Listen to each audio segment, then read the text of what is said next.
রহমতুল্লাহি ওয়া বারাকাতুহু। আলহামদুলিল্লাহ, আমরা বর্তমানে আমার পাশে যে ভাইকে আপনারা দেখছেন, এই ভাইয়ের বর্তমান নাম হলো নুরুল ইসলাম, পূর্ব নাম ছিল গৌরাঙ্গ, পিতার নাম বিজয় কবিরাজ, মায়ের নাম লক্ষ্মী। ওনার গ্রামের হচ্ছে বুরহানুদ্দিন থানার, ভোলা জেলার বুরহানুদ্দিন থানায়, ওয়ার্ড নং 3, ডাকঘর মানিকা, গ্রামের নাম হলো বড় মানিকা।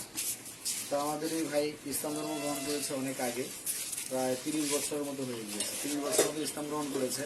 তো ইসলাম গ্রহণ করে বাড়িঘর সব কিছু ছেড়ে আসার পর মুসলিম পরিবারে বিয়ে শাদী করেছেন। এরপর 2 ছেলে এবং 2 মেয়ের পিতা উনি। তো ছেলে 2টা বড়, একজনের বয়স 22 আর একজনের 18 মতো। তো বড় ছেলেটা টিউমারে আক্রান্ত, অনেক চিকিৎসা করাতে হচ্ছে।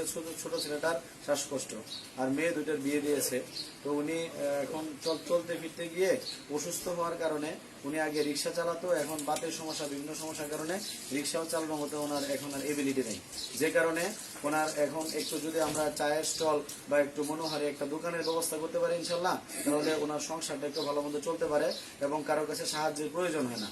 এই জন্য আমরা চেষ্টা করছি ওনাকে 25 থেকে 30 হাজার টাকার মধ্যে যদি আল্লাহ তাআলা তৌফিক দান করেন, ওনার এখানে গিয়ে আমরা ইনশাআল্লাহ ওনাকে একটা ব্যবসা নিয়ে দেওয়ার জন্য আমরা চেষ্টা করবো ইনশাল্লাহ। সকলের কাছে দোয়া আছে, আল্লাহ রাব্বুল আলামিন যেন ব্যবস্থা করে দেন।